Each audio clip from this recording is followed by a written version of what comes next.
అతి మంచితనము మంచిది కాదా? కాదండి. అదేంటండి, మంచితనం మంచిదే కదా, అతి మంచితనం ఉంటే ఇంకా మంచిది కదా, మీరేంటి ఇలా చెప్తున్నారు అని అనుకుంటున్నారా? అవునండి, అతి మంచితనం చాలా ప్రమాదాలకు దారితీస్తుంది. అది కొంతమేరకే ఉండాలి. దానివల్ల మనం జీవితంలో చాలా కోల్పోవాల్సి వస్తుంది. కాబట్టి అతి మంచితనం ఎప్పటికీ పనికిరాదు, అది ఎప్పటికైనా ప్రమాదం కూడా. ఒక్కోసారి చిన్న చిన్న కథల నుండి కూడా మనం నేర్చుకోవాల్సింది చాలా ఉంటుంది.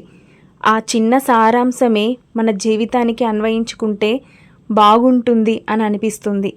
అతి మంచితనము ఎంత ప్రమాదకరమో తెలియజేసే ఈ కథను శ్రద్ధగా వినండి. ఓ గ్రామంలో కాలభైరవుడనే సర్పము ఉండేది. అది తన భీకర విషజ్వాలలతో ఆ ప్రాంత ప్రజలను గడగడలాడించేది. ఆ దారినే వెళ్తున్న ఓ మునీశ్వరుడు ఆ సర్పంతో, ఇంత భయభ్రాంతులను చేయడం ద్వారా ఏం సాధిస్తావు?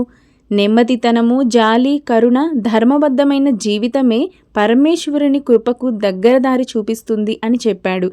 ఆపై పాము అలానే జీవించసాగింది. కొన్నాళ్ల తర్వాత మళ్ళీ అటుగా వచ్చిన మునీశ్వరుడు చిక్కి శల్యమైన పామును చూసి, ఏమిటిలా అయ్యావు అని అడిగాడు. తమరు చెప్పిన ధర్మ సుగుణానికి ప్రజలిచ్చిన బహుమానం స్వామి అని చెప్పింది.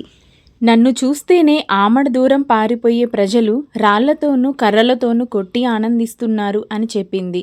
ముని నవ్వి, ఎవరికి అపకారం చెయ్యొద్దని చెప్పాను కానీ భగవంతుడు నీకు రక్షణ కొరకు ఇచ్చిన బుసని కొట్టవద్దని చెప్పానా అన్నారు.